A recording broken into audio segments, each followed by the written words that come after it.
praise your name. I will praise your name. When times of need carry on, I will praise your name. I will praise your name. Though darkness falls all around, I will praise your name. I will praise your name. If I forget what I found, I will praise your name. I will praise your name. For you are faithful, Lord, you lift my head. You're my provider. You're my strength and joy. I'll trust you, Lord. I'll worship you. I love you, Lord. I'll honor you. Lord, I will lift up my soul. I will praise your name. I will praise your name. If I feel lost and alone, I will praise your name. I will praise your name. Though I may labor in vain, I will praise your name. I will praise your name. Through all the heartache and pain, I will praise your name. I will praise your name.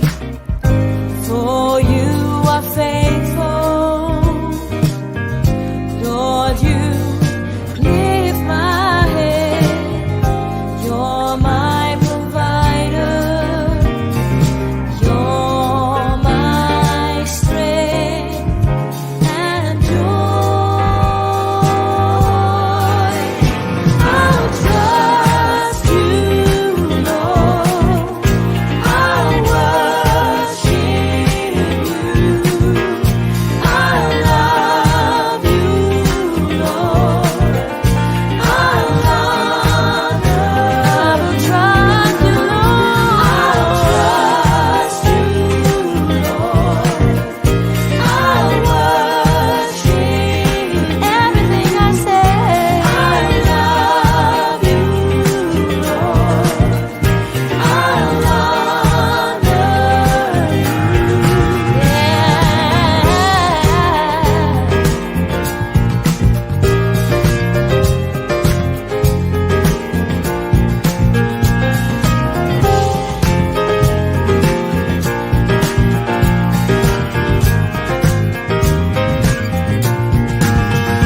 I'll trust, never let me go.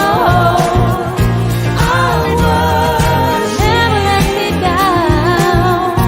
I'll love, forever I will love you. I'll love, I'll trust every hour, every day. I'll worship, that's why I worship you. I'll praise you, Lord. I'll honor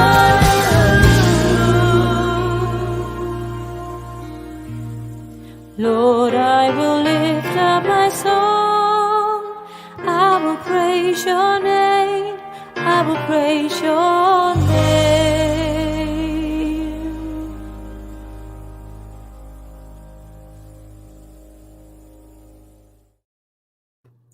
Hallelujah. Let Lord Jesus Christ shine forth. Good morning, good afternoon, good evening, wherever you are joining us.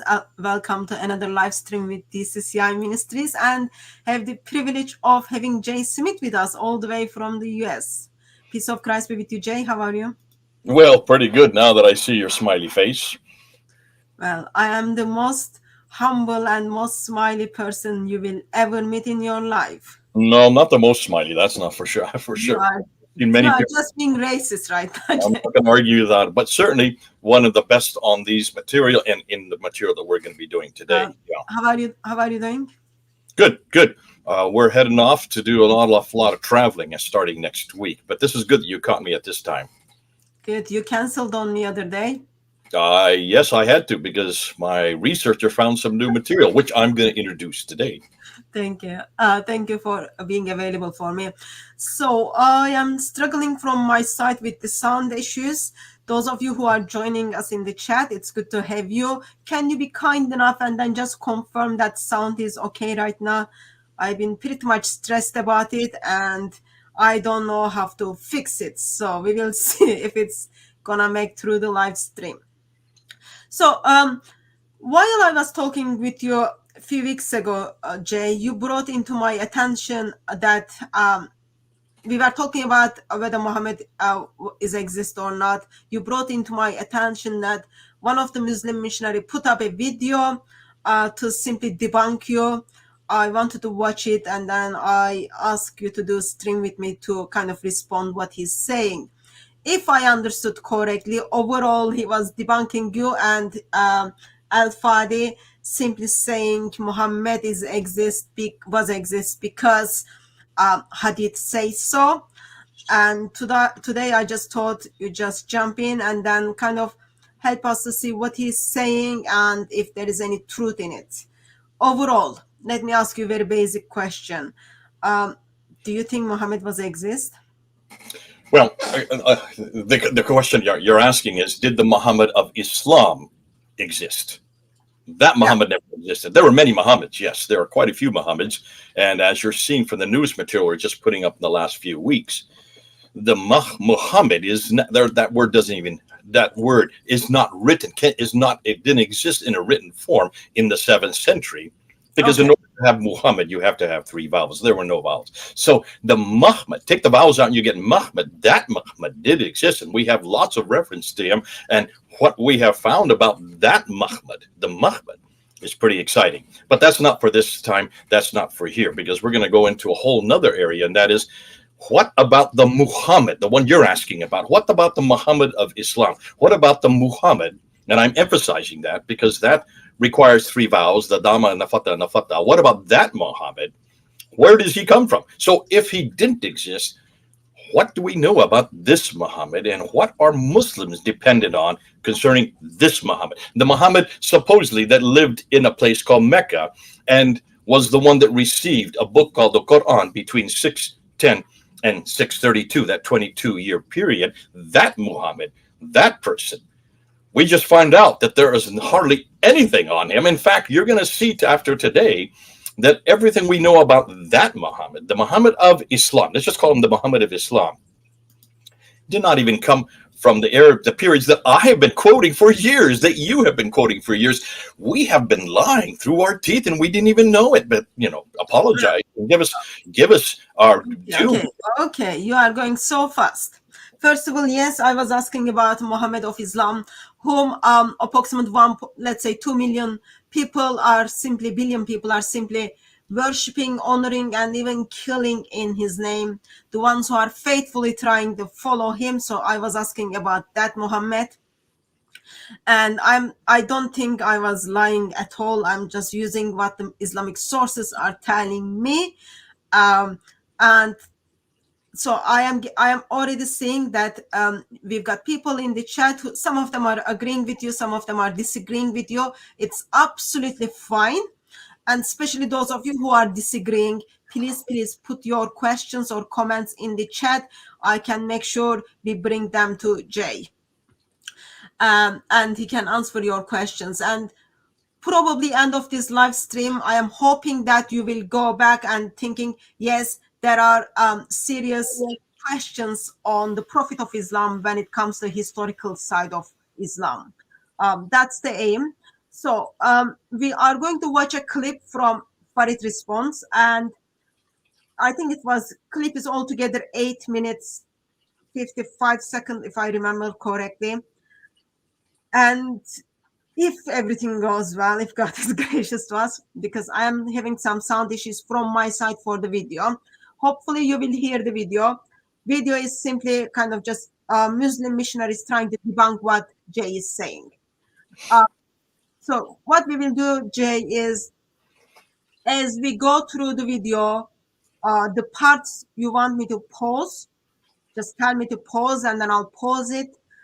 If still I can't hear video from my side, I will ask you to simply summarize what he's saying and then we kind of respond to what he's saying. Are you okay with that plan? That's fine. Yeah, let's do it. Okay. And those of you who are in the chat, please, freedom of speech is very much welcomed and encouraged, but do not abuse the chat. That means please don't post the same message again and again. That's just like really not helpful to anyone. And if you've got any sound issues as I play the clip, please let me know, and we can kind of try to come with plan B. I don't know if there is plan B, but we will see. We will see. Ready, Jay? Let's do it. Are you sure? I'm ready. Okay, good. What that this is referring to. Could there be someone named Muhammad in the 7th century that they're redacting their Muhammad back onto? Or did actually exist?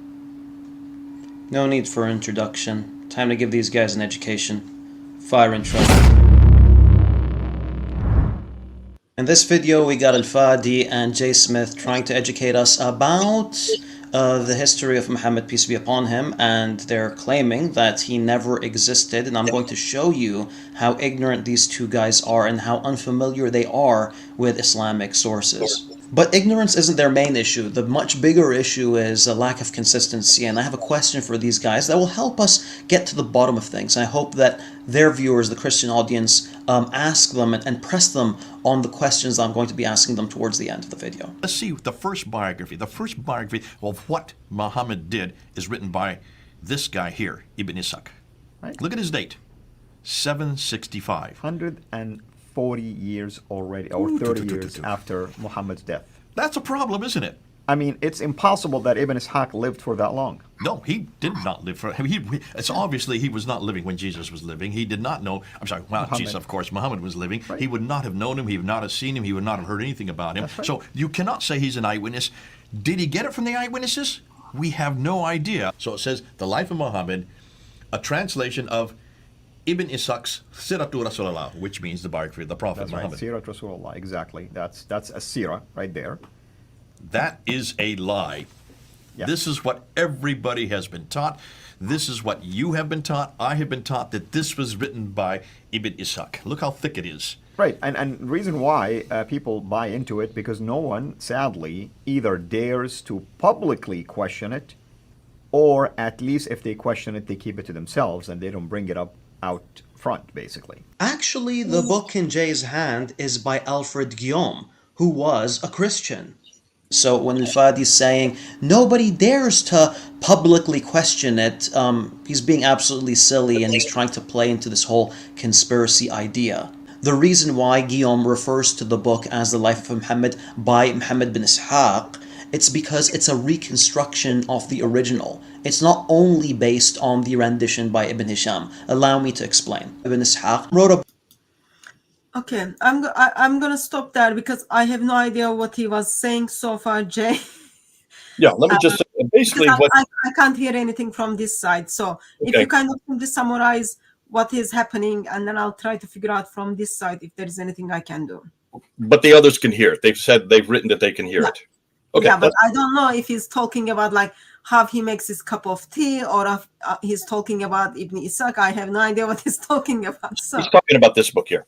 So what he's saying, and he's quoting me, and that's fair. That's no problem there. He's quoting me. He's taking what I said on quite a few years ago. I'm not sure when I did that particular episode, and he's saying that everything we know about Muhammad comes from this guy here, Ibn Ishaq. This one here, Ibn Ishaq, and I put up on the screen there the date for Ibn Ishaq. He dies in 765, so mid-8th century. And I'm about ready to confront that now. And what I do say is, no, when you open these pages, when you look at the introduction, it's very clear that this does not come from Ibn Ishaq. It actually comes from Ibn Hisham via one of his students, one of the students of Ibn Ishaq, al-Baqai. And now there are three students, and he's going to go into that and talk about three students that come from Ibn Ishaq. One is called Yunus, one is called al-Baqai, and the other one is called Salama. And he's going to put a graph there showing that these are the three that get it from Ibn Ishaq. And Ibn Hisham, who's now in the 9th century, who dies in 833, possibly in the last 20 years of his life, gets it from al-Bukhari. So he's saying Jay's got it wrong there, which is, listen, that's in the introduction, so there's no reason for me to repeat that. So Okay. of course I'm not saying that. I'm saying that the earliest extant manuscript that we have is Ibn Hisham, because we don't have Yunus, we don't have al-Bukhari, we don't have Salama, we don't have any of those. We just have attributions. You're familiar with what we mean by attributions. Someone has said that they got it from there, but there's nothing there to show for it. Now, in some ways, he's opening up a huge can of worms here, which he doesn't realize he's doing. He's already admitting that this is coming from much later. So that's the first admission. And here's the difficulty. You can attribute all you want. You can claim that something comes from another person or another place. And you can claim that this is something that you're taking verbatim and you're writing out. But even Ibn Hisham says that he throws out much of what he didn't like and retained that which he liked. So you can make these claims, but the difficulty is this. Why is it we don't have Ibn Ishaq's original manuscript? Remember, look and see where we are. We're in the caliphal courts. We're in Ibn Ishaq is during the Abbasid period. They come to power in 749, let's say 750. So mid-8th century, they now take the headquarters from Damascus and bring it way down to Baghdad. And so this is their first biographer who writes down the prophet's own life. So you're in the caliphal courts. That means you're not writing on papyrus. You're writing on parchment or vellum, right? You're writing on the best writing material available. Where is it? We're only talking about 1400 years ago. So we don't have anything from Ibn Ishaq. That's the first problem. Now he's admitting that. But we're talking about 130 years after Muhammad. We have nothing written down. And this is just the first guy to write it down. Certainly, if he is given that responsibility by the caliph, why can't we find his original manuscript? So, obviously, his students write what they hear, and they write it down, and then they either recite it or give it to Ibn Hisham, who then writes it down sometime in the 9th century. So we're talking about another 70 years later, it's finally written down. Who is Ibn Hisham? He is commissioned by the caliph at that time in the 9th century to write it down. Now, this is therefore what we see in this book. I'm now up to this book, right? And Farid now is going to really complain, right, left, and center. And what he's going to do next is, he says, Jay doesn't know what he's talking about. I'm just reading what's right here in the introduction. I'm not even going beyond what this book claims. That's as far as I've gotten, and he's already complaining with me. But it's going to get worse. It's going to get worse. So hold on. Let's see what he says next. But can you see, immediately we've got to put that out there. If this is a caliphal court, if this is the richest, really, by this time, the caliph controls all the way from Spain to India, from Turkey all the way down to Yemen, the second largest superpower of his day. The only ones that would be comparable would be the Byzantine Empire, which is over to the west.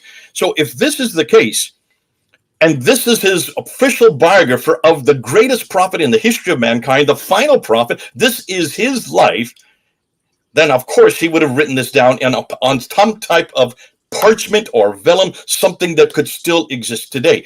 This is easy for animal skin to exist today. Listen, we have the Sinaiticus, we have the Alexandrinus, we have the Vaticanus, 3 metropolitan codices that are from the 4th and 5th century. That's 200 to 300 years earlier that are complete. You can go to the British Library right there in London and see the Sinaiticus and the Alexandrinus from the 4th and 5th century. You can go to the Vatican in Rome and see the Alexandrinus again from the 4th century. And they are complete, and they're on animal skin. They don't disintegrate like papyrus does. Papyrus disintegrates, but none of this is written on papyrus. Okay. These are written on animal skin. So where is Ibn Ishaq's original? That's all we're asking to begin with. And beside that,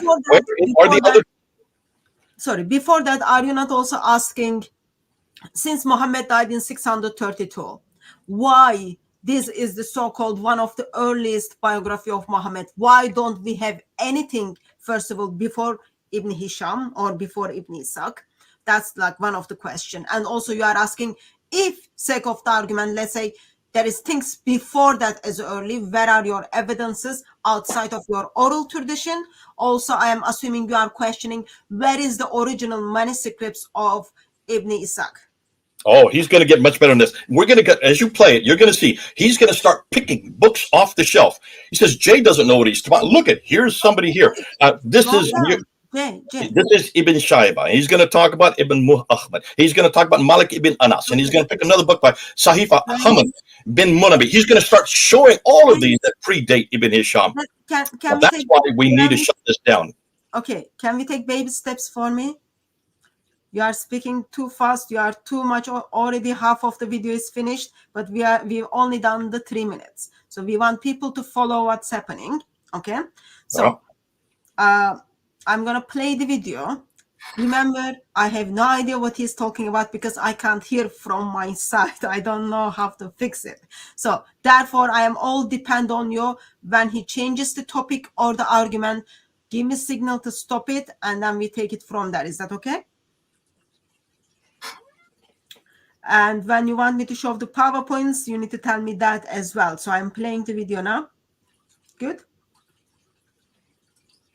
Muhammad, peace be upon him, he taught this book to multiple students that wrote it from him. He continued to revise his book, which is why his students have different renditions of it. His student Ziyad al-Bakkai taught the book to Ibn Hisham. This is the most common version of the book today. Other versions of Ibn Ishaq can be found.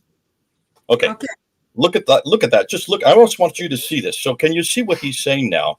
Already, here you have Ibn Ishaq, and he has Yunus al-Bakkai, and he has Salama. And notice he has 2 books pictured there. So that means these are in book form. All right, just hold on to that. That's significant. Now continue.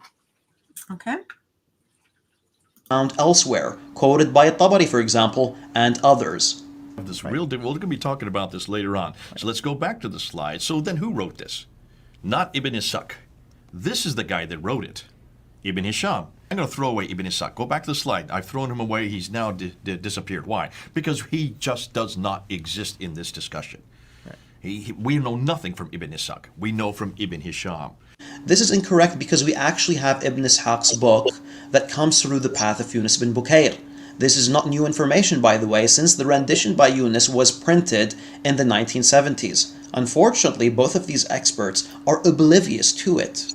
I'd also like to add that Sirat ibn Ishaq isn't the earliest Sirah available to us. I actually have a copy of Sulaiman bin Tarkhan's Sirah. Sulaiman is actually a student of Anas bin Malik, one of the servants of the Prophet, peace be upon him. By the way, the reason why Jay and Al-Fadi are trying to push back the sources as far as possible is because they want you to believe that everything that we know about Muhammad, peace be upon him, is unreliable, and so that they can push their theory, which I'll mention at the end of the video. But there's another genre, and that's what we know as the sayings.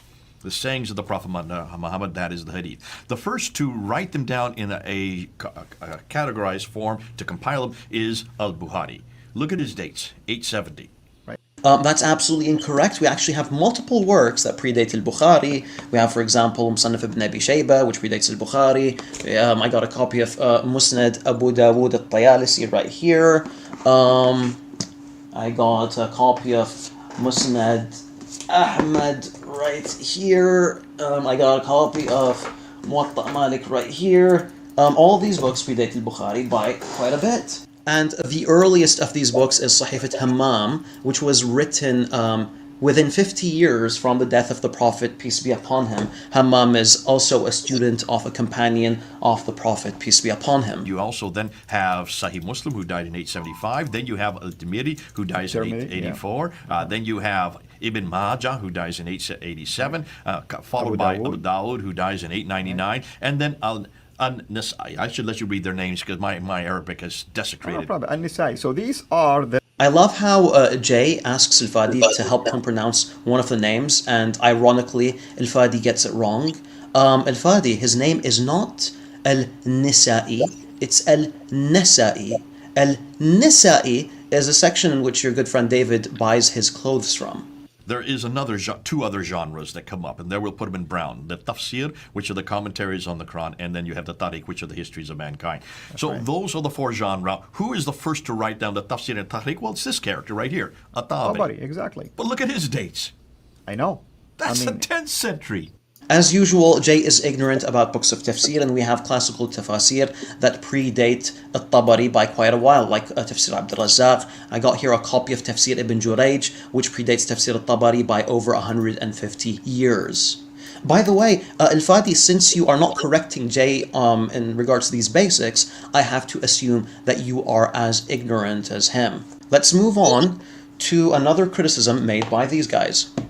None of the Okay, I'm gonna pause here for a bit because like we've done over 6 minutes. So what do we have so far, Jay, here? Okay, and this is what I said he's going to do. He's going to start pulling back all these different copies off of his shelf. Now, notice he doesn't really stay on them. He doesn't show us, nor does he open up one page to say when they were actually written. That's what he's claiming, that they were written by so-and-so. He says, you have the Muwatta ibn Malik. He says that is, and he goes through a whole list of those that are written all before Sahih Bukhari. Muwatta, Sahih Haman bin Munubi talks about the Musnad ibn Hanbal, the Musnad Abdul Razak, the Musnad al-Taylisi, and also Ibn Shayba. These are ones he just throws out there. And you're kind of swimming to hear all, and then he puts up a quick graph showing where they are on a timeline, but he puts it up for just 1 second. Hugely important. Why do you think he just put it up for 1 second? Because he didn't want us to really look at it and really focus on it, because that's what we need. And so I grabbed that, and now what I'm going to do is I'm going to go to the PowerPoint, because I'm going to show you that all of these names that he put up there, including Ibn Dawud, Nisai, Ibn Majah, Jami al-Tirmidhi. He also talked about the Muslim and Sahih Bukhari, and then he also mentioned al-Tabari. All of these, you're saying, there are writers that do the same type of genre that predate these classical traditional writers that we've been quoting. And the classical traditional writers that we've always quoted are from the 9th and 10th century. And he's saying these all predate the 9th and 10th century, especially what he called the Sahaba and the Tabi'un. Now, he didn't call it the Tabi'un, but that's what they're known in the classical form. These are the companions of the Prophet and the second generation. So all of these are written by the companions and the second generation, and he's splitting them up into two genres, which is good. I have no problem with that. Okay. What we need to do is we need to now look and see exactly when these books were written. Okay, so before we do that, did he finish all of his argument about the surah? No, that's what I want you to keep going. There's still a bit more that he needs to talk about. So just finish what he's saying, then we'll come back. Okay, it's just like very difficult to follow everything if it's like if we are gonna watch all of the video. But okay, let me continue. traditional writers who talk about Muhammad, what he did and what he said, either lived or worked in Mecca and Medina, like the tradition suggests. They were much too far to the north of Mecca and came from west and east of Baghdad. I'm not really sure what the argument Stop. No, go ahead. Now I see it just came on for me. Go ahead. Okay. is. Here, Jay is speaking about authors of these works being originally from faraway places, or that they're being written in faraway places, in order to suggest that these works are not reliable. It just doesn't really make much sense, since a historian that's taking information from another source doesn't need to be at the original place of an event. Either way, all of these scholars ultimately go to Al-Hijaz, and they take hadiths from areas like Mecca and Medina there, so I'm not really sure where they're going with this point. By the way, their alternative theory is that the original Muhammad is an Iraqi. Okay, now he's going to go and he's going to say something foolish. But let's go ahead and let's just unpack what he's done here. And this is the major part of his criticism. So let's go ahead and let's bring up the PowerPoint. And I'd like you to start with go to slide number. Since I can't control it, I want you to start with slide number 10. Okay. So before I put them up on the screen, who does he say that the surahs were written and we have them before Ibn Ishaq or before Ibn Hisham? So what are the names he's giving us? Okay, he's giving us the Muwatta ibn Malik. He's giving us the Sahifa Haman bin Munabi, which he claims these are all 7th century. He's given us the Musnad ibn Hanbal. He's also put up there the Musannaf Abdul Razak, the Musnad al-Tayalisi, and the Abi Shayba. Those are the 5 he puts up there. So Okay, I'm going to they're all before Ibn Ishaq, according they're to all him. 7th and 8th century, so they're all before 9th century. Okay.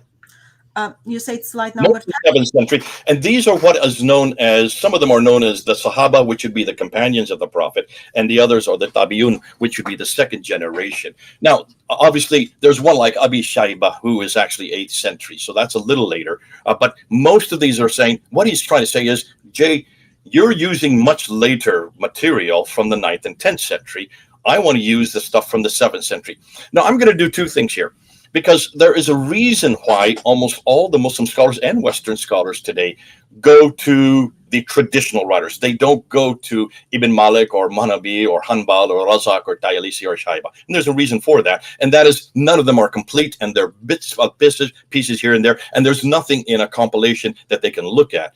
And also, there is just so much doubt as to what their dates are. There's nothing more than names given to them. However, we have actually run down every one of these, and we have found the earliest dates for the earliest manuscripts. That's what I want to get at. We're going to show you. You can attribute all you want. You've got to go to the earliest manuscript that exists today that we can look at to know when actually this was written down and attributed to someone named that, yes. But where is the earliest extant manuscript? But before that, I want you to put up look at slide number 10, if you wouldn't mind, because that's the one that I'm now going to take what he's saying. This is Farid's, these are Farid's own quotes. So I'm going to look at each one he said. He's talking about in fact, to go to the slide before that, let's go to the slide before that, number 9. And this is the one with the sit-up. Now he's saying that the sit-up, since it's the first thing to come up, it's the earliest that most scholars use, and that because it's written by Ibn Ishaq, though rewritten and compiled by Ibn Hisham from the 9th century. This is by far the earliest of all the classical 4 traditions. The Sirah is the earliest. And he claims that this is, even Ibn Hisham, he would claim that these are 9th century. That's what's the claim in that book that's there on the right. Here's the problem. Alfred Guillaume is took the book that was written in German and translated it into English. That's all Alfred Guillaume does. So forget about Alfred Guillaume. He's the one that took it, put it in English, and made an awful lot of money on it. The man who really is responsible for that book, called The Life of Muhammad, this book right here that I have in my hand, is not Alfred Guillaume, and it's certainly not Ibn Hisham. That's what I want to get at. And this is what Farid is not talking about, because he may not know this. This book, this huge compilation that we're looking at, that's been attributed to Ibn Hisham, attributed to what's his name? I'm going to get his name right. Al-Bakai, attributed to Ibn Ishaq. Bakai, and then Ibn Hisham, those 3. None of this comes from them. So where does this come from? This huge tome that we all use. It comes from this gentleman that you see on the screen here. His name is Heinrich Ferdinand Wustenfeld, a German scholar who between 1858 and 1860 in Germany took going to 4 different German cities. Let me repeat that. German cities, going into the libraries of those German cities and grabbing as many different bits of stories in Arabic. These are all Arabic stories. He's an Arabist himself. He put together what he considered to be the life of Muhammad, the Sirah of Muhammad. And then he published it in 1860, attributing this to Ibn Hisham. So he puts it back to a man named Ibn Hisham. Not one word that we see in this book comes from Ibn Hisham. It was created 160 years ago by that German scholar. So therefore, the man who Muslims are dependent on to know who their prophet is, to know what he did, is an elderly German linguist who wrote Muhammad's story 160 years ago, that 1,000 years too late. Now, I don't know if Farid's aware of that. He may not. Nonetheless, Muslims need to answer that, because where is this Ibn Hisham's extant manuscript? Okay, show it to me. Jay, let me ask a question. Let me ask a quick question.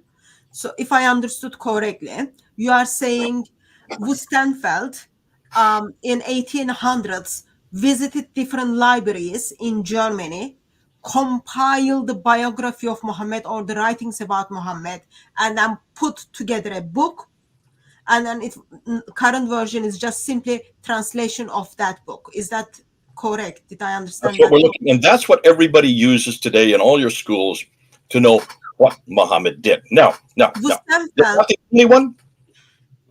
Sorry, Wustenfeld didn't have one manuscript which kind of summarized everything, but he had to go to the libraries, search and compile something together, correct?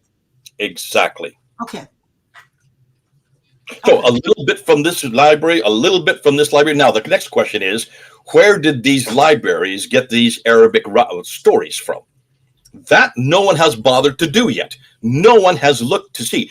And when I talked to Dr. Robert Kerr, who is the one that really has been introducing this from the Inada group there in Germany. Now, this man reads and writes 10 languages. He is has a chair of department there in Saarland University in Saarbrücken, where he teaches all in German. He also has a chair in Brussels University, where he teaches everything in French. This man who I've been working with, he is the one that said, no one's even bothered to ask that question that you're asking, because what I really want to know is where are all these scraps? They're still there today, folks. Why haven't Muslims gone through these scraps that are in these German libraries, and why haven't they attributed them back, found where they come from? Where are the extant manuscripts from which they're derived? They're just bits and pieces that he put together to make a cohesive story, so we knew who this Muhammad was.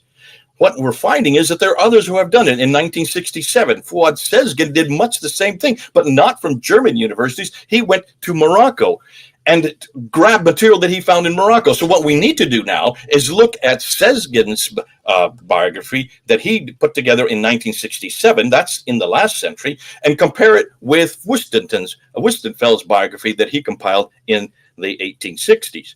So because of that, you can see there's an awful lot of work we need to do, but none of these come from someone named Ibn Hisham. Okay. Let's go to the next slide. You start to see what we're doing. So go to the next slide, and here is what Farid's trying to say. So he's trying to say that on the left, look on the left side. Notice on the left side, you have all the supposed 9th century and what we call the 9th and 10th century traditional writers. This is the standard Islamic narrative that we're always quoting. You've quoted it, I've quoted it, everybody quotes it. These are the 4 genres of what we know as the Sirah, the Hadith, the Tafsir, and the Tahrir, but this is now the Hadith.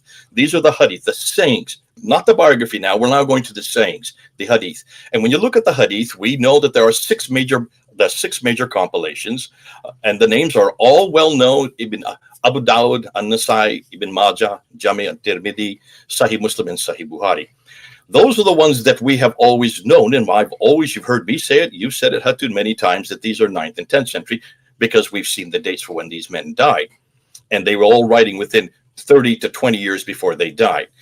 We have had that wrong. All the way through, we have had that wrong. Look and see when the first extant manuscripts for any of these individuals. So Abu Dawud is not from the 9th century. His first manuscript that is given his name, that's attributed him, is from the 11th century. That's 200 years later. An-Nasai is not from the 9th century. The first extant manuscript we have for An-Nasai is from the 12th century.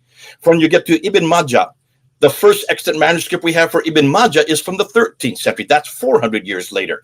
Jami' al-Tirmidhi, that is not from the 9th century, but from the 14th century. That's 500 years later. The same with Sahih Muslim. Remember, Sahih Muslim is second only to Sahih Bukhari in importance. And it's by far the one that most Muslims have to use to know how to walk, talk, eat, and drink. That does not come from somebody named Muslim in the 9th century. It was first written down in the 14th century. The earliest extant manuscript we have for Sahih Muslim is not to the 14th century. That's 500 years later. And now we get to the motherlode, the big old Sahih Bukhari. You can't get someone more important than Sahih Bukhari. Why? Because he is really what every Muslim is dependent on. And we've always assumed that before he died in 870, that everything was written within 20 years. Remember, he was the one that was given 600,000 of these stories, these akhbars.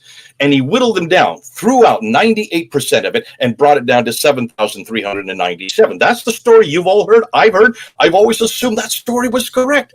And for that last 20 years, he whittled it down from 600,000 of these stories down to 7,397. Basically only retained 2%. Everything that I've just told you, there go the balloons. See, even the Muslims are excited by this. Everything I've just told you is turning out to be a lie. There is nothing written in the 9th century by Sahih Bukhari. The first extant manuscript we get for Sahih Bukhari is not to the 14th and 15th century. That's 500 to 600 years later. Okay, let me just cut in and then put some informations there.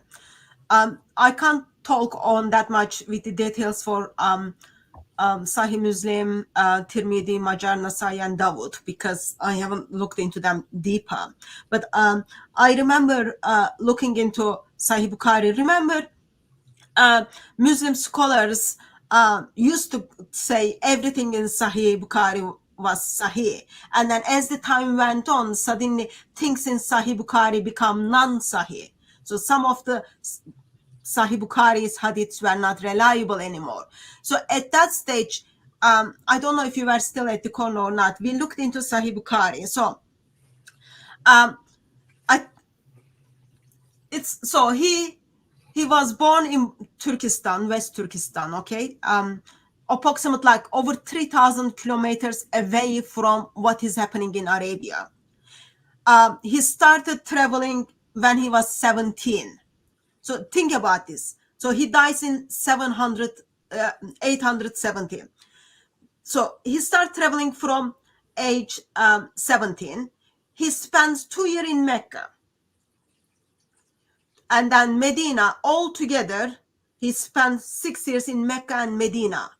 And then he, like years, approximately 200 years after death of Muhammad, he starts like compiling the Muhammad story. Like that, I find that's like already like miracle, Islamic way of miracling. Within 6 years, he kind of meets with people, travels by animals or by foot, and then collects all the informations by people who never met with Muhammad. By people who never met Muhammad. He goes to Basra, he goes to Baghdad, he goes to Egypt, all that. And those places are very far. You express that he had altogether like over 600,000 hadiths, and then he brought them down to 7,000 something. And the way he made his judgment was simply because he had a dream to kind of identify what is false hadith, what is sahih hadith, what is false, what is true hadith. Through dream, he kind of put that together. I find that's like already suspicion and not reliable at all. And then I've got this map. I'm going to put it on the screen. I don't know if you can see it or not. So all I am trying to add into your information is, even when you kind of ignore the history, if you sake of the argument don't care about the history, even traditional account tells us there are certain dodgy things are happening. And they're like pretty dodgy. So look at this mind map. I don't know. It's very small. Sorry about that. So you've got Sahih Bukhari. And then Sahih Bukhari has 4 people who takes his hadith from. Okay. And then from these 4 people, tradition talks about how Muslims were disagreeing, like how these 4 people were disagreeing with one another, how many hadith is there, and what is Sahih or not. Okay. From this 4 hadith, something happens from these 4 people. 3 people's hadith and their completion simply get lost. And then only 1 person survives. Okay. That's the Muhammad al-Farbari. Approximately 250 years after this. Okay. From him, you've got approximately 17 people. Not, sorry, 1, 2, 3, 4, 5, 6, 7, 8, 9 people. From him, you've got 9 people who takes Bukhari. At this stage, Bukhari is already in hell, okay? And then the person who took from Bukhari, Farbari, has 9 to 10 people who is taking from him. And then people are taking from this guy. And then some people have 3 students, some people have 4 students, all that. And then miracle happens, like all those people who are disagreeing with one another, we lost all of their hadith. We don't have them. And only thing what survived was simply something which has been canonized in 1313 after Hijrah. So that's 1800s. Current Sahih Bukhari, even you just go with like traditional account, is pretty much dodgy, and it's been only canonized in 1800s. This is Bukhari or this is Sirah? Because the Bukhari I have. This is just Bukhari. No, this is just Bukhari. Okay. Well, stop and think. Throw this back and forth, Hatun. What you have just shown. No, let's just look at the two of us talking for a moment. Listen, I want to ask you some questions, and I want you to come to some conclusions. Go ahead. Just bring the two of us back up again. Yeah, we are. What do you see? You mean take down your PowerPoint? Yeah, just take it down for now. I mean, just down. Yeah, there we go. Now stop and think. What you're telling me, and what we're finding out is, even those 9 different compilations, of which there were differences between them, where are those 9 today in extant manuscripts? Can you show me? Allah knows best. It's not only like where are they from the manuscripts. It like Islamic tradition talks about how Muslims. I'm just looking from the traditional side, and I'm just trying to say like even historical side has like bigger problem. What traditional side has problem as well. Like it talks about, for example, Nafsi had 300 less hadith than other students. Some students had only 200 less hadiths from what Bukhari already compiled. So it talks about they were disagreeing with one another, and then miracle happens. We lose what kind of other people who were disagreeing with one student. So only one student survives out of 4. Yeah. That's like problem by itself. What happened to those? I don't know. Allah knows best. But Islamic tradition tells me they were disagreeing and we don't have them. Okay. Now, getting back to this discussion, what Farid's complaining about is that we're putting the 9th and 10th century is too late for him. We have many more that predate that. So yeah. I want you to go to the next slide. Go to the next slide, and I want to show you. Just from the traditional side, even the current Bukhari is from Yunini, and that's been canonized in 1895, and we don't have like even full manuscripts that like 7,000 hadith as in manuscript form. So that's even problem. I think you've been very generous when you say, oh, Bukhari is 870 according to tradition. That's not like... Don't use 870. That confuses people. Let's just use 14th and 15th century, because now people think it is 800 AD. No, it's not 8th century. Be careful, because you're now saying 8th century AH. That's going to confuse people. Just keep to AD.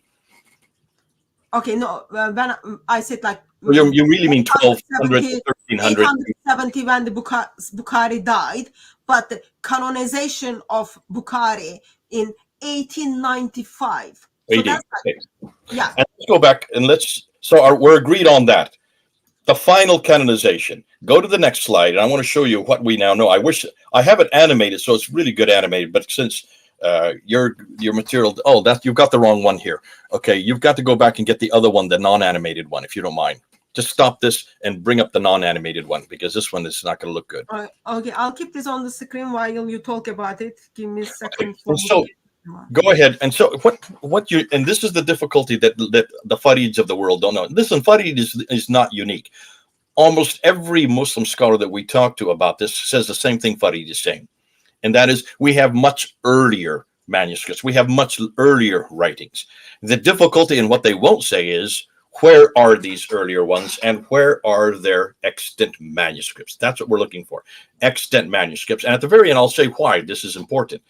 This is what we call textual criticism. Textual criticism and codicology and paleography demand that you always go to the earliest manuscript, because the one that then becomes the standard. Now, you call it canonization, but the one that is used to create that canon, in this case for al-Bukhari, is much, much later. So now go to the next slide, and there you see, take a look, and you notice all the ones that I have in green and blue there on the left. Those are the ones we have been quoting all the time.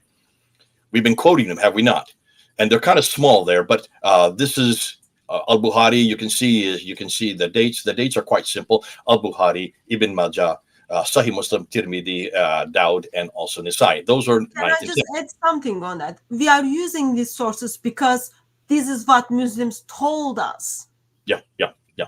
Until like we kind of dig into it and then explore what it means. But like you are gently forced what Muslims are telling you to just follow. Now that in and of itself is already difficult. But take a look at the black names. The black names are the repeat of everything you see in blue and green, but they are now showing where the first extant manuscript for every one of those. So, for instance, Abu Dawud, the first extant manuscript, does not exist until the 11th century. So already we're talking about 200 years later than what Muslims have been telling us. When you look at on the side... Sorry, just a second, Jay. Is that complete manuscript? Those are the ones that they use today. So we know what Abu Dawud. Those are complete manuscripts that we have today. The earliest An-Nasai manuscript that we use today is from the 12th century. That is 300 years later than what Muslims have been claiming.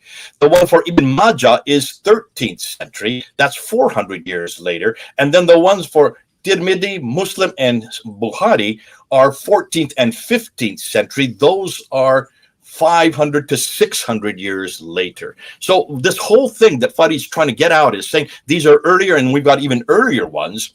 That's a lie. This is all a lie.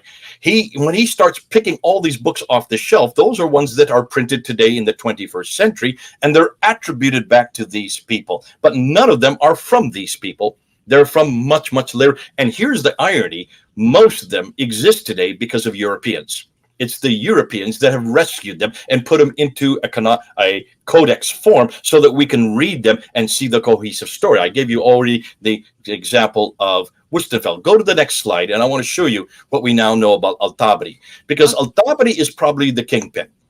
If you go to slide number 12. Yeah, just a question. Someone says it doesn't matter if you don't have the manuscripts. Who do you think I am? That's a great, I hope you say that tongue in cheek. Manuscripts don't matter, brother. So long as someone said that they had heard it from Muhammad, that is fine by us. And that's exactly what they want us to believe. As long as someone says it, we can trust it. Now, can you imagine that we would do that with Jesus Christ? Can you imagine that we would say, as long as we hear what people are saying about him, we'll let you go with what he says? Here's the irony, and I'm going to get into this a little later on, and that is when you look at the what we call the standard Christian narrative, which is the traditions surrounding Jesus Christ, like the Sirah and the Hadith and the Tafsir and the Tahriq of Jesus, all of them written by those who knew Jesus, Matthew, Mark, Luke, and John, who were right there, and they saw what he did and they saw what he said, and others like Paul, who didn't know him, but wrote, inspired by the Holy Spirit, not really what Jesus said, but what Jesus said, taken and introduced into different church settings so that it was manifested, in other words, worked out in those churches in Ephesus and Philippi, in Corinth, and in Rome. And then, of course, the history of Luke's writing of the book of Acts.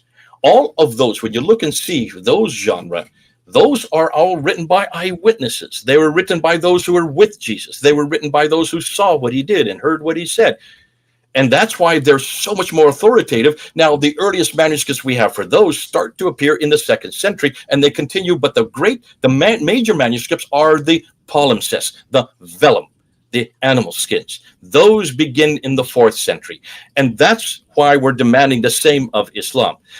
Islam is not dependent on papyrus like the early church fathers, and all of the earliest writers were dependent on papyrus. So there's interlocking leaves that disintegrate. The Muslims cannot make that excuse because every one of these writers were in the caliphal courts. They were commissioned by the caliph to do what they did. They would have written on animal skins. They would have had the authority to do so, and they would have had the means to do so.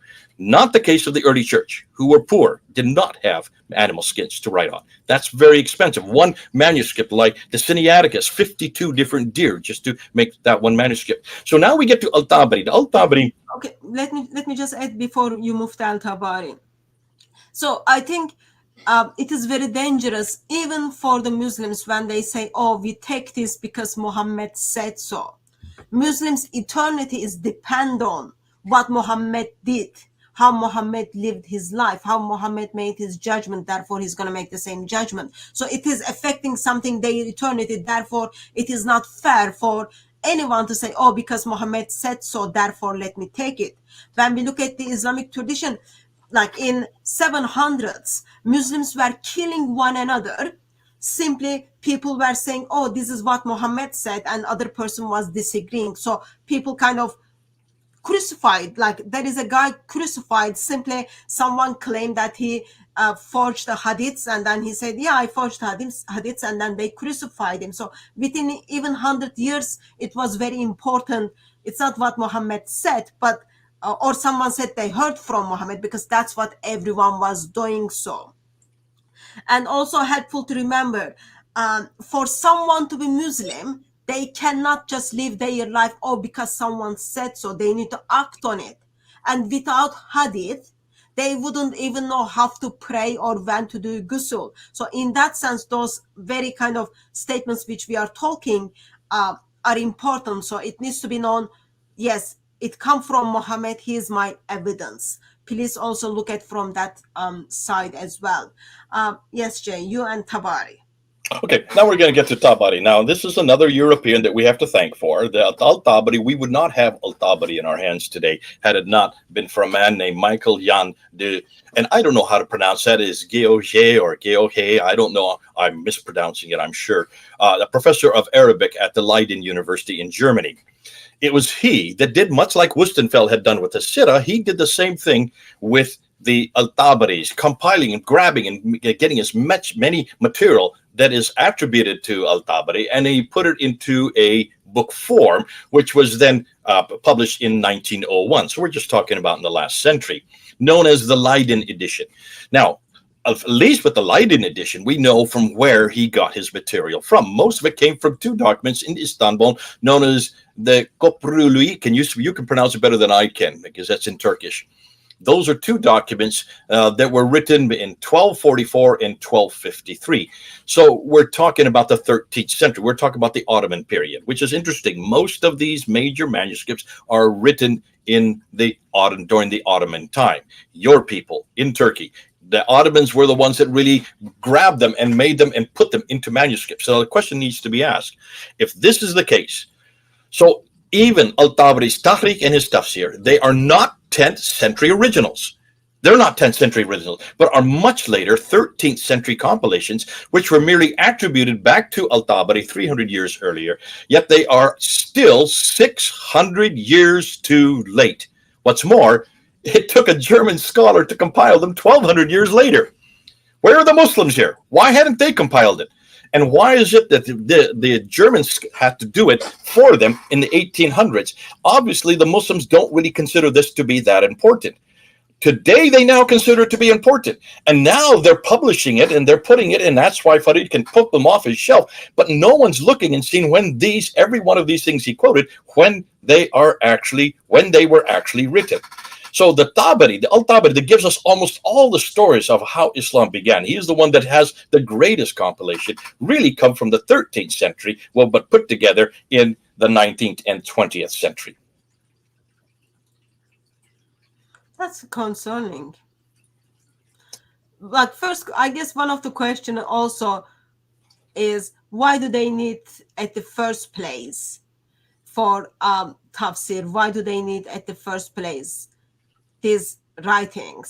And Tabari is known, as you expressed, like giant of Islam, yet we don't have his writings, and then people later decided to pull things together. You want the answer? If you would like to share it, why not? During the Ottoman period, all of these debates were happening as to who was going to take power, from what family was the authority going to come from who, how are you going to walk, talk, eat, drink, sleep? How are you going to do that? And in order to do that, you need to have the prophet as your example. So you start writing back and putting it onto the prophet's life, and you start attributing it to the prophet Muhammad. But what you do is you have a guy like a guy named Al-Tabari who then compiles all of these contradictory stories. And that's what Al-Tabari is known for. He's known for a lot of contradictory stories. And he puts it up there and he says, now you decide which one you want to do, which gives ability for any ruler or anybody who has authority or have power. Says, well, Muhammad did it, therefore I can do it. Or Muhammad did this, therefore I can do it. Or the Sahaba did it, and since they were following Muhammad, since they saw what he did and heard what he said, we can do it. That gives authority to almost every one of their pronouncement, and gives authority to almost how they want to create Islam. And it's created in Islam's image, but from documents that were first created in the 13th century, not the 10th century. So that's the difficulty. And even then, you can see it was not compiled until the 19th and 20th century, which to me is absolutely befuddling if it is that important. But before we go on, and I need to be careful of my time, I want to now go back to the Sahaba themselves. So go to the next slide. Now here is the Sahaba, and remember, this is what Farid really was excited about. He was excited about these guys, the Muwatta ibn Malik, the Sahifa of Haman bin Munabi, the Musnad of Ibn Hanbal, the Musnaf of Abdul Razak, the Musnad of Al-Tayalisi, and he kept on pulling them off. I have it here, I have it here, I have Malik, I have Munabi, I have here Hanbal, I have here Razak, and he put them up real quickly so that we wouldn't really take a look at. And he says, CJ, these are all from the time of the Prophet himself. These are the Sahaba, these are the companions, and then some are the Tabi'un, like Abi Shaiba. These are ones that come a little later, but they know it from the Sabiyun, the Sahafa. So here's the crazy thing. You look at that and say, wow, that's true. These guys really were there. They were just like Matthew, Mark, Luke, and John. They were there witnessing what Muhammad did. They were there witnessing what Muhammad said. These all predate Bukhari, these all predate Tirmidhi, these predate Isham, these all predate Al-Tabari. We don't have to use these. We can go to these guys. And that's what Farid was trying to get at. He was saying, look, we have so much more than what you're giving us credit for. Without asking, hold on a minute, where's the earliest manuscript? Where is the earliest extant manuscript for any one of these six? Take a look and see where they are. The first one is the Muwatta of Ibn Malik. That doesn't even begin to appear until the 9th century. That's 200 years later. And then the other ones, like Sahifa, Haman bin Munabi, does not appear to the 12th century. The other four, that's the Musnad Ibn Hanbal, the Musnaf Abu Razak, the Musnaf Al-Tayalisi, and the Abi Shaiba, do not appear until the 13th century. That is, folks, that is, in this case, 700 years to the 13th century. You can see we're talking about 600 to 700 years much later. 600, let's say 600 years later. All of these are anywhere from 200 to 600 years too late. And nobody questioned him. In fact, my researcher, Dr. Pat Andrews, said, I'm the first one that's doing this. You're actually going to be the first one on the internet to actually expose this. And this is true. What we're doing here, Hatun, we're the first to actually expose it. No one has done what we have just said. No one has actually looked at the extant manuscripts. And see, the reason why this is important for me, Hatun, let's go ahead and take the slide down. Okay, let me just add a couple of things already what is on the slide.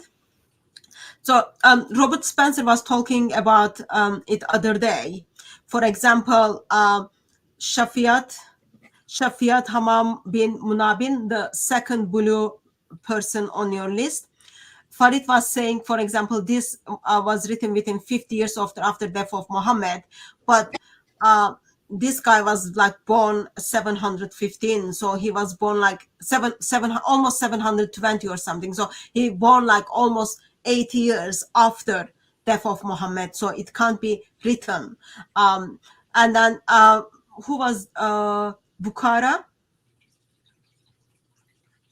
On this list here? Yeah. So like the informations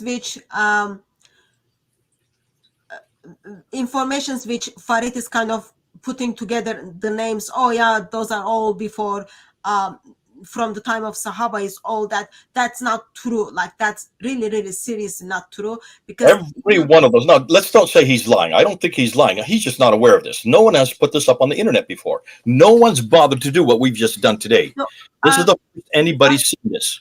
I don't know if you have a book in your hand, and if you are kind of saying, okay, you've got to read this book because this book is debunking you, I am assuming you already looked into book and you already know what you are saying. So if you are saying, oh, this guy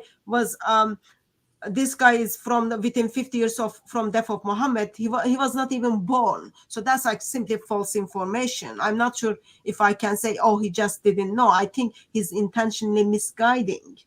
But whatever the case, I'm not going to say that. What I will say this is no, let's look at the conclusions here. Every Muslim scholar, and I would say Western scholars, have all believed that the stories surrounding Muhammad's life were written by those who were actually there. The Sahaba, they talk about the Sahaba. Those are some of the names you see on the screen. Or the Tabi'un, that's the first and second generation from the prophets, thus by eyewitnesses. Yet we now find out that they were all written by others over 200 to 600 years later and simply redacted back to the 7th and 8th centuries.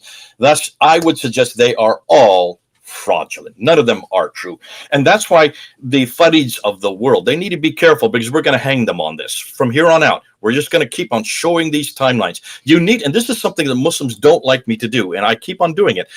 Prove it from the century they lived. Show me where these manuscripts are. I've said this about Mecca. I've said this about the Quran. We've said this about the earliest manuscripts. We've talked about this all the time. Where are the earliest manuscripts that we see that come from Abu Bakr or from Uthman? Where is this Uthmanic recension? How many times have we asked that? For years we've been asking that, and they cannot provide us one. And we're asking the same thing about these traditions. These traditions are not as important as the Quran. I'm not saying that they are as important, but for people like Farid and others, they are absolutely essential for them to know how to walk, talk, eat, and drink, because the Quran doesn't tell you how to walk, talk, eat, and drink. These traditions do. And they've all been attributed back to the Sahaba and the Tabi'un and these traditional writers like Hisham and Bukhari, Sahih Muslim, Tirmidhi, and all the others, and especially Al-Tabari. They've all been attributed them so that Muslims today can feel confident that they're acting like Muhammad acted, that they're saying what Muhammad said, that they're doing what their greatest model, the greatest model in mankind, their model has done. And that's why they're absolutely dependent that these do come from that man in that place at that time doing and saying those things. And we're just shutting this down today. None of these come from the 7th century. None of them even come from the 8th century. They only begin to appear in the 9th century, and that's the Muwatta ibn Malik. And then they start to appear in the 11th, 12th, 13th, 14th, up until the 15th century. And most of them are not even written down until the 18th century, proving that almost everything Muslims are dependent on, how to walk, talk, eat, and drink, is not at all from the Umayyad period. It's possibly one or two bits and pieces from the Abbasid period, but the majority of everything that they're dependent on is from the Ottoman period, from 1299 and later. That's why much of Islam, as I used to say, it was an Abbasid invention. I'm going to have to start saying much of Islam, the Islam we know today, including the Muhammad we know today, that's what we start out with, is more than likely much more of an Ottoman edifice and what the Ottomans wanted us to believe than even what the Abbasids, or dare we say the Umayyads, who most of which who were Christian to begin with. Can I ask a practical question? I have one more thing before we do this. I want to go to the next slide, because I'm going to show you why this is taking place, why this is happening. Go to slide number 14. Now, here's the caution. Be careful. Christians, don't start triumphalizing, say, oh, wait, this is exactly what we've been waiting for. Yay, now we really got the Muslims. No, be careful, be careful. We've got much the same problem. We have many of the same things going on in Christianity. That's why we're aware of this. Remember, the Christians have done this before. We have the Gnostic Gospels. There is the 52 Gospels that are found in Nag Hammadi in Egypt, written in Coptic, purporting to tell stories of Jesus' childhood. Yet they were all written in the 4th century and redacted back to the 1st century.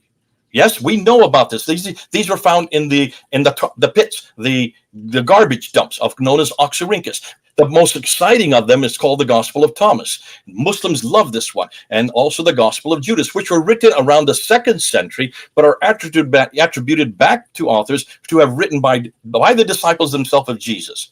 And then, of course, the most notorious one is the Gospel of Barnabas, also the favorite of the Muslims.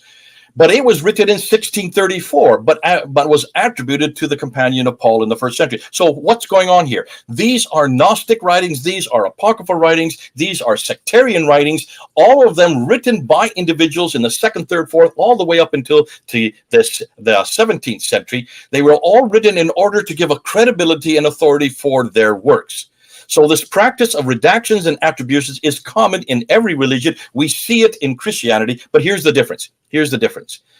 The difference is that while the later Muslim traditions are all considered authoritative for Muslims today, the later Christian traditions that I'm just referring to, that's the Gospel of Thomas, Gospel of Judas, Gospel of Barnabas, they are all considered fraudulent and never used by the church. We don't use them because they are so late. So we have done our job for them.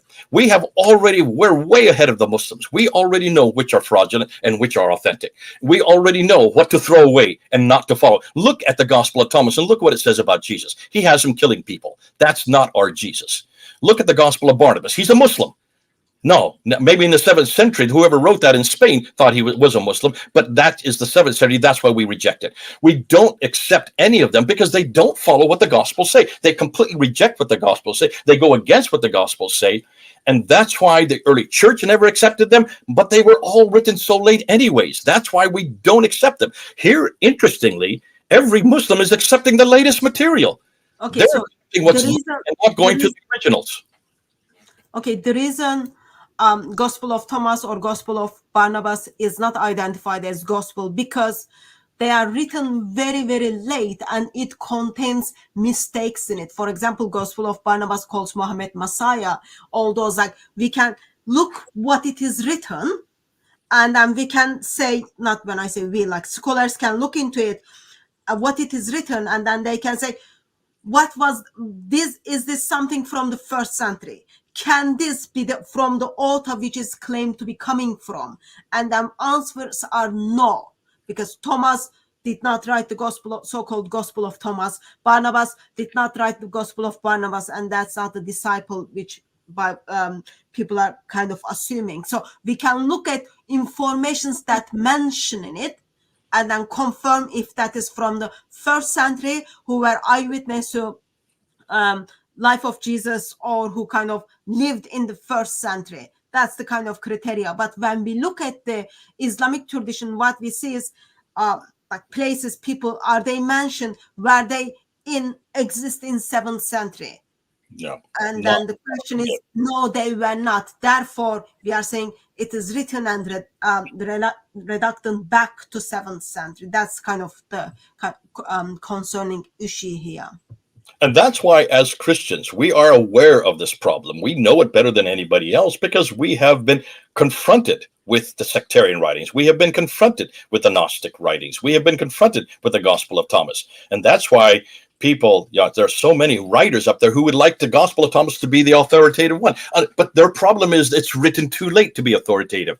So if that is the case with us as Christians, we not only have the right, but we have the responsibility to then demand the same of Islam and demand the same of the Upanishads or the Bhagavad Gita or the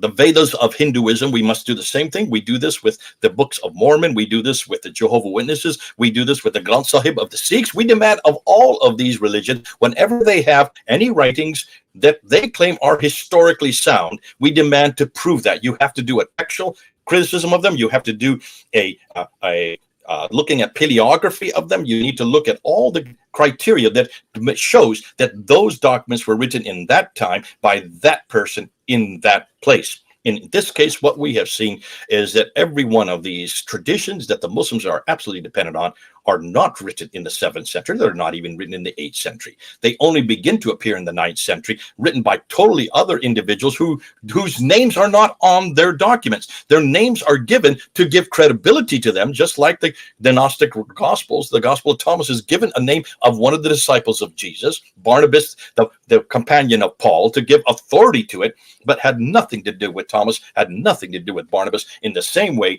these have nothing to do with Hisham or Al-Bukhari or Sahih Muslim or Ibn Tirmidhi or Al-Tabari. These are nothing more than fictional books that are written so that the rulers and the people of that time who were writing them, many of them in the Ottoman period, to give authority to either a thing they want to happen or a new pronouncement or a new law that was being introduced. In order to give authority to that law or what is happening, they have to trace it back to one of the Sahaba, one of the Tabi'un, one of those who actually knew Muhammad.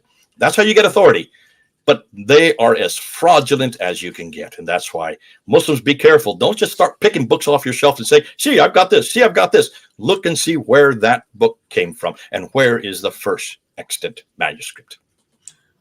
Even though, let's say, he grabs those books from his bookshelves and then says, oh, this goes back to Muhammad or this goes back to companions, it is helpful to remember Islamic tradition did not, or Muslim scholars did not canonize those traditions. You've got like hadiths, Munas al-Razrak, it has like over 20,000 hadiths apparently, and they are not being chosen, they are not being canonized if they still survived. So there are like, yes, people so-called, according to tradition, people so-called wrote them, but still they were not canonized, or something happened, they disagreed with Bukhari or something, they didn't make into the Islamic tradition.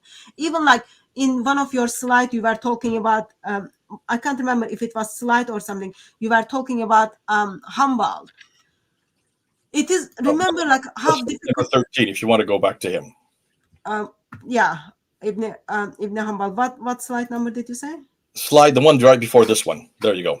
Yeah, so even in this one, for example, remember when we kind of bring stories from Musnad Ibn Hanbal, Muslims would simply discredit it. It's same with the Ibn Malik, like when we brought that, they, oh no, we want Sahih Bukhari, we want Sahih Bukhari. So what is the reason, do you think, now they want to go to these different names and they kind of simply put Bukhari under the bus? I think an awful lot of it has to do with what you want to use this person for. There is material that Hanbal says that it was much more much more legalistic, and that's why they wanted to go something that was not as legalistic. So you always quote Bukhari, and you say Bukhari is the more authoritative. Now, what's interesting is Hanbal was first written down in the 13th century. Bukhari doesn't get written down to the 14th and 15th century. So these discussions that you're having about are coming post 15th century. And I would suggest that these are all Ottoman discussions. Well, thank you for pointing out how Ottomans contribute to the world of Islam. Unfortunately, these are your people. Let's end with the slide number 17. Here are the conclusions, and we can just conclude here. Now, I don't really need to read these. You can see the remit was to investigate everything Muslims know, everything they follow concerning their Prophet Muhammad.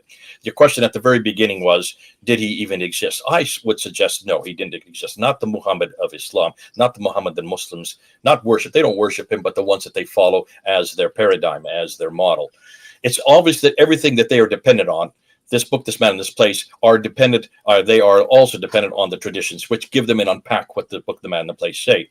Now, we have always assumed, Hatun, and you've said this, I've said it, we've done it in many of our broadcasts, that these are 9th and 10th century. That's bad enough because that's 200 to 300 years later. What we're now seeing, we can no longer say that. They're not 9th and 10th century.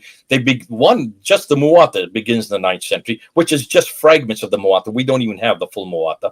But they already don't begin in the 11th, 12th, 13th, 14th, 15th century. And then, of course, were then compiled in the 1800s, about the 19th century, by mostly Europeans. So it's this that we need to start pushing into our talks, in our discussions. So when Muslims come back on us, you can go ahead and put that slide down, and just the two of us talking now. When Muslims respond to this, and they will say, we can trust it, just like that individual that said, as long as Muslims say it, I believe it. We no longer believe them. I think they've called wolf too many times. And to be fair, they've not seen what we have just shown today. This is going to be new for an awful lot of Muslims. And I don't know. I don't have people who are watching. I don't hear their comments. Is anybody coming back with a response? Do you see any response? Because I'd like to see what Muslims, how they will respond to this. If this is that late, if these are all so late, 200 to 600 years after the attributions, what they attribute it to, these are 200 to 600 years later, then where in the world are they going to find this Muhammad? And where in the world are they going to find everything they know there to follow? How are they going to be able to follow this man if there's nothing written about him for a good 300 to 400 years after, if he even existed after he supposedly died? Can you then understand, how would we do that with Jesus Christ? Can you imagine what we're saying as a comparison? If we were dependent for Jesus, what the Muslims are dependent for Muhammad, we would know nothing about Jesus until the 4th century. Matthew, Mark, Luke, and John would all be writing possibly in the 3rd and 4th century. They would all be living in what is today Turkey, hundreds of miles away up in the north.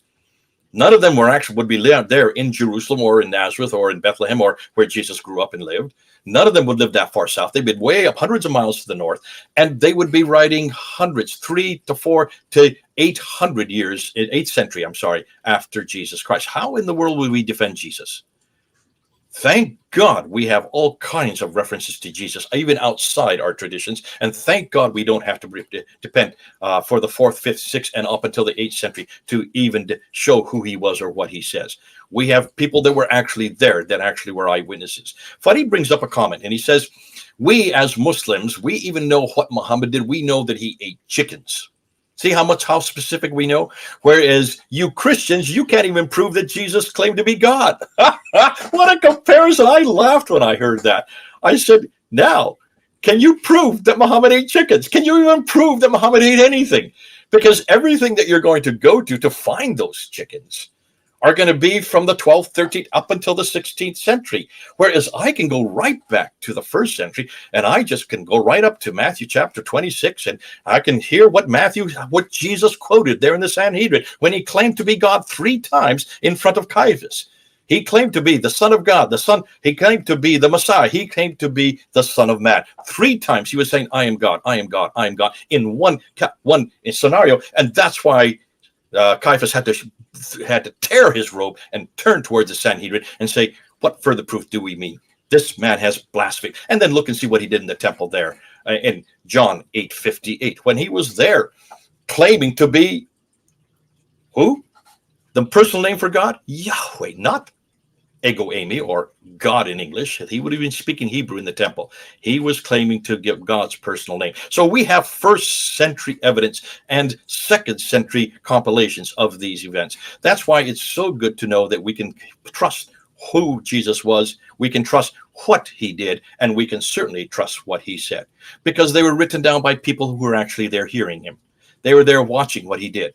And that's why we can trust what we know about this person, Jesus Christ. I'm so glad I don't have to defend Muhammad now. I'm so glad I don't have to defend the man that you asked and started this whole episode out. And that is, do you really saying that Muhammad didn't exist? Until a Muslim can show me any material from the 7th century, an extant manuscript that I can put my hands in and can look at, that's written on by a caliph named Abu Bakr or Uthman or Ali or anybody of Umar, any of these caliphs, anything that was written at that time of people that actually saw this man and actually heard what he said, unless they can show me something from that century. Because look we're not talking about the 1st century, we're talking about the 7th century. The 7th century, we're talking about the caliph. We're not talking about poor Christians who didn't have manuscripts or didn't have vellum. We're talking about the caliphs themselves. Abu Bakr, Umar, Uthman, and Ali. These were caliphs. They had all the means to write this down and keep it in material that we could see today. Not one of those manuscripts exists. There. That's why it's now, the onus is over to the Muslims. Okay, I've got a couple of questions. What are the sources, if there is any, from 7th century and 8th century talks about Muslims and talks about Islam? None. Those 2 words don't exist in the 7th century in any written form that we can. Now, this is coming from the German school, and this is why I love Dr. Robert Kerr. He is the one that says, Jay, you cannot find the word Muslim or the word Islam in the 7th century. They only start to appear during the Abbasid period in the 8th century. Okay, but we don't have any, there is no any non-Muslim sources talking about Islam or Muslims, correct? No. And look and see what they claim. There are 5 references that they do give, these Arabs. They call themselves Hagarines. That means the line of Hagar. They call themselves Ishmaelites. That means through Ishmael to Hagar. They call themselves Muhajiruns. Now, that could be either people on Exodus, but most scholars believe that is the people of Hagar like Hagarines. They call themselves Muhajiruns. Hajir, again, the people who are in plural form, masculine plural, for people of Hagar. And then they are called by others Saracens. No reference to Muslims. Those are the 5 things they call them. Even as far as the 8th century, when you have John of Damascus referring to them as Saracens, he doesn't call them Muslims at all either. Isn't that interesting? He calls them Ishmaelites. And look at his greatest work, the heresy of the Ishmaelites. He doesn't say the heresy of the Muslims. He says the Ishmaelites. Read the books in their century, and you will see there were no Muslims that early. Okay. My next question is it possible that Ibn Ishaq's work could have been destroyed by the Mongols in 1300s, 13th century? What then? If you're going to say that, then almost everything has been destroyed by the Mongols. But show me one reference. And remember, this material was all over the Muslim world by the 13th century. By 13th century, it should have been everywhere. It should not have just been in the centers of power in Mecca and Medina. So you are saying Muslims were in power; they were controlling things. Well, not only that, the Mongols didn't control the entire Muslim world. So there have been thousands of manuscripts that would. This whole thing about Mongols destroying everything in 1258. What did the Mongols destroy, and where is there any reference to that? Where are they? Now, if anything, they would have probably gone after the Quran itself. But why is it we can find manuscripts from the Quran from the 8th, 9th, and 10th century? And this was long before the 13th century. So they would have destroyed the earliest manuscripts of the Quran. But here again, we don't see any reference to this like we have for the Bible. Look at the Bible, the Edict of Diocletian in 300 AD, where they destroyed thousands upon thousands of Bibles, burned them. That happened before the Council of Nicaea, and that's why when Constantine came, he commissioned those 50 manuscripts to be created in the 4th century. So we have reference of that. There's all kinds of references of the Romans destroying Bibles. We don't have any reference of the Mongols doing the same. Okay, Muslims have Quranic manuscripts from 8th century though. Next question is, so if Muhammad didn't exist, how and why do we have the Sunni and Shia split? Yeah, and that has an awful lot to do. This is Robert Spencer answered this really good when you asked him this question, and that is, what do you do with the Sunni Shia split? That's nothing more than political gain. This is a argument that's a political argument as to who inherits the mantle of the Prophet. The Prophet has been chosen, and the Persians are very clear that they wanted to make sure that they are the ones that gain the power because they claim to be in the line of the Prophet. Those are the Shiites.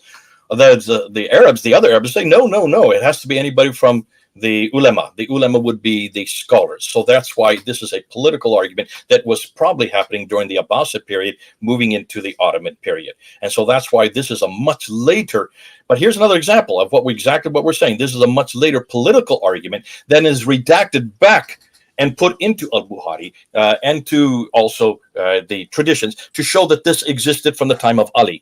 And that's why Ali is the one that is given that mantle. And then of course, Hussein is the one that takes on that mantle. And of course, when he is killed at Karbala, it then goes into secret. So this is a political argument, not a theological argument that's much later redacted back to give authority to it from the time of the 7th century. How do you prove this huge conspiracy Ottomans are creating sin? I don't have to prove it. I just have to say, can you see? I'm not saying that they consider. I'm not saying at all that that this is a conspiracy they created. I'm saying what I'm saying. Let me get me right. Is that it looks like that most of this material was being created all the way along from the Abbasid period. I think it started with the Abbasid period because the Abbasid wanted to eradicate and destroy what the Umayyads had done. They hated the Umayyads, and that's why they moved the capital from Damascus down to Baghdad. Now by that time, there was a prophet. He is the new Muhammad, the third Muhammad. The Jews and the Christians are still waiting for theirs. We have now got the Muhammad. But once you do that, then you've got to give them a backstory. So the backstory starts to be created. Now, that backstory looks like it went through many different irradiations. It was evolving all the way through the centuries. And what tends to happen is when you bring a new eridation, when you bring a new evolution, you destroy what you're confronting. And once you destroy it, then you bring a new one, and you bring a new one. So finally, during the Ottoman period, you finally have what they wanted, what the Ottomans wanted. And that's why by the 13th, 14th, 15th, 16th century, the al-Bukhari, there may have been someone named al-Bukhari in the 9th century. I cannot say because we don't know. What we know is that what is attributed to him, what is given him, is not from him. It is from the Ottomans, who by the time of they take power in the 13th century, they want their Islam to reflect their needs, their desires, and their aspirations. That's why they keep writing these al-Bukhari and putting his name on it, but then they probably add to it, and that's why we have 9 volumes today. Why is it we shouldn't have just 1 volume? And that's why you have so many differences between Bukhari and Muslim and Midal. You have such a derivation, and that's why Al-Tabari is used as a kind of collector of everything, and it's just thrown out there for people to pick and choose what they want. That makes sense if this is something that's evolving over century after century after century. Well, volumes are simply like following different category stuff, but also within. Not only there is a difference between Sahih Bukhari and Sahih Muslim, there are differences within Sahih Bukhari. There are not differences, contradictions within Sahih Bukhari. Absolutely, yeah. And that makes sense. If man is continuing to do it, they don't have the time. They didn't think anybody would actually look and read them and actually show that there are problems with them. Nobody really thought that through as they were doing it. In the same token, if they really believed that the Quran is that great and that important, why didn't they, for heaven's sakes, preserve the original manuscript? Or even one of the 5. Okay, What is apostasy law, that's easy because you need to keep people within Islam. You don't want them to convert. Well, therefore, you create an apostasy law. without? And then you attribute it to Muhammad. Okay. And even Muslim scholars are saying without apostasy law, there wouldn't be any Islam today. So apostasy law is there to protect ideology of Islam. Next Yusuf question. Qaradawi, Yusuf Qaradawi, who speaks there at Qatar, he is on Al Jazeera. He is the one that has quoted that. He has quoted that not more than once, and more than once, and he has said, "Listen, without the apostasy law, there would be no Islam. They absolutely have to have the apostasy law to keep And Muslims." modern scholars are talking about it as well, current 20th century scholars. Somehow the most ancient copy of the Quran just happened to turn up in Birmingham, England, in the library basement. Okay, that's a complete misnomer. Let me just help them with that real quick. The Birmingham Monument, and you could probably do this one, Hatun, as well. So add to it as you see it. Remember, the Birmingham manuscript is only 2 folios, front and back, front and back. It's just 2 pages, front and back. And it only has 63 verses in it. There are 6,236 verses in the Quran. So this is not a whole Quran. And it's derived from 3 different surahs, chapter 18, a little bit from chapter 19, and a lot from chapter 20.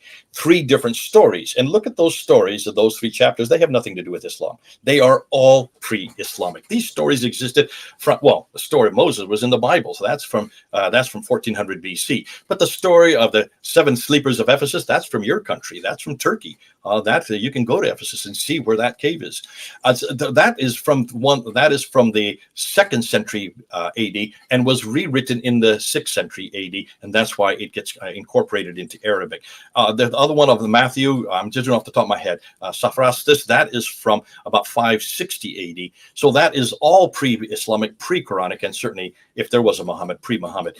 These are stories that were bouncing around all over the place at that time. So it stands to reason. If you borrow material and put it into the Quran, that which you borrow has to have existed earlier, has to be earlier in order for you to borrow it. In Arabic as well, and that's why they're not all 3 together in one place. They're bits and pieces here, and they don't follow each other. This is nothing more than borrowing existing stories, sticking them into the Quran, and they shouldn't have borrowed the story of the 7 sleepers of Ephesus. That doesn't make any sense. That has nothing to do with theology.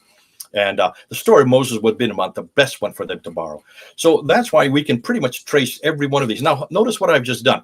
I've given dates to every one of these stories. I've put them back and shown that we know the date when those written. We know who wrote them. We even know where they were written. They all predate Islam. They were not, they all predate the Quran. They were not written in original form in Arabic. Some were written in Hebrew, like the story of Moses. They were written in Syriac, or they were written in Aramaic. But they were then taken and lifted out of Syriac, Hebrew, and Aramaic and put into Arabic sometime in the 8th century. But even when they were put in there in the 8th and 9th century, there was no vowelization or dotting, so they didn't really know what they were reading. You could see that that's why they just stuck them willy-nilly into it. And at that time, they didn't even know what it was that they were reading. That had to be done much later. And that's when the dots and vowels were then introduced or created to eradicate that problem. And addition to that, it's helpful to remember, even if it's only 2 folios, there are textual variations between those folios and current Quran. And Quranic scholars express it is impossible. This is pre-Uthmanic, and it is dated 8th or 9th century. So sadly, no, it's just maybe it appeared in Birmingham, but everyone makes mistakes. And I've got 2 more questions, Jay. Sorry. I don't follow the question. You might be able to follow what it is happening. What of the Muslims visiting the Coptic church? Could there be any evidence there? Okay, I think what they're talking about is in Egypt, St. Catherine's Monastery. St. Catherine's Monastery is a treasure trove of manuscript. Interestingly, it's where the oldest Arabic codex for the New Testament lies. That's the Codex 151. Codex Sinaiticus 151, which is still there in St. Catherine's Monastery, and it's dated to 868. That's the 9th century, all in Arabic. So that's why it would be a treasure trove to find these kind of things if they were there. We haven't found any of our early manuscripts, Quranic manuscripts that I know of that are early, because why would they? First of all, in the 9th century, by that time, the Christians, if there were Christians, they're not interested in preserving any Qurans, any manuscripts that early. Okay. 9th century, again, this is much too earlier for any of these that we've been talking about today. These only begin to appear, and they don't appear in Egypt. They're all appearing in what is today Iraq and what is today Iran. So much further north. That's where all these are being derived. Is there any chance that this presentation can be available to Now, this is all going up. In fact, everything that Dr. Pat Andrews, this is all Dr. Pat Andrews, he did the work for me. Dr. Andrews has put all of this up on his site on our fandercenter.org website. Go up there. It's up there already now. So you can see the entire material that I have used. He didn't put it in graph form. I'll put the PowerPoint up. Now that we're putting it out, I'll put the PowerPoint up sometime this weekend or maybe next week. But this is all going up there on fandercenter.org. Everything we do now will be on fandercenter.org. Okay. Thank you very much. Just last question then. If the Prophet of Islam is not exist as Muslims kind of believe him to be exist, what is the applications of that to Muslims, and how can Christians move forward with this information? Yeah, well, I think this is the $1 million question. Muslims now don't have someone to follow, and the man they have been following looks like is nothing more than fictitious. If that is the case, then Muslims need to really start thinking very deeply. Why in the world are they dedicating their entire lives to a non-existent person? Why in the world are they trying to walk, talk, eat, drink, sleep to a man that was concocted over a period of centuries and finally finalized somewhere in the 13th to the 16th century? And why in the world is he that important if he did had to do anything for you, never did one thing for you, and since he didn't exist, you're really just we're following a phantom? Why not come back to the real man? Why not come back to the man who did exist, who has been supported by documentation from his time period, by eyewitnesses who were right there? This is the God who took on human form and took on and died on the cross for us, you and me. This is the God who's done everything for you, because without Jesus Christ, who is well documented historically, not only just by those who were there and who saw him and who heard him, but by many of those who are outside of the Christian sphere, people like historians, Roman historians, like Tacitus, or Jewish historians like Josephus, or Greek satirists like Phlegon, who were actually writing about him within 20 years of his death. They knew about him, and many of them had seen him. This is why we can trust this man who did come to earth, who died and rose again. I would rather you just come on home to Jesus Christ. He is a much more historically attributed individual. None of this is attributed by people that later on and attributed back to him, because we don't accept those attributions. We go back to the authentic article. And he is the only one that dies for you. What has Muhammad done for you? I've been asking that for 40 years. I don't know if anything Muhammad has done for me. And I'm kind of thankful that since he didn't exist, I don't expect to know of anything he's done for me. Jesus did exist. Let's come on home to him. Well, today Muslims might know or might think that Muhammad ate chicken, but as a Christian, we are confident. We can confidently say that eternal Son of the Father gave himself on the cross for us so that we can spend eternity with him. And that's all we need to be confident about. The one who lay his life down on the cross and then said, I love you from everlasting to everlasting, and walked out of that grave on the third day, wants to spend eternity with people like me and people like you.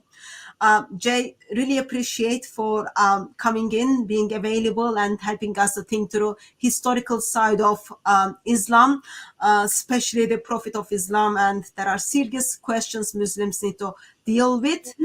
And yeah, so you left us with more questions. Really appreciate that. And thank you very much, everyone who joined us in the chat. If you've got more questions on what you heard, put them in the comment side of the YouTube. I can bring Jay up again and then kind of fire him your questions and then see if he's able to answer your questions. God bless you, Jay. Thank you very much for joining me. And thank you very much, everyone who joined us. May Christ crucified silently with his love until we see you again. Amen.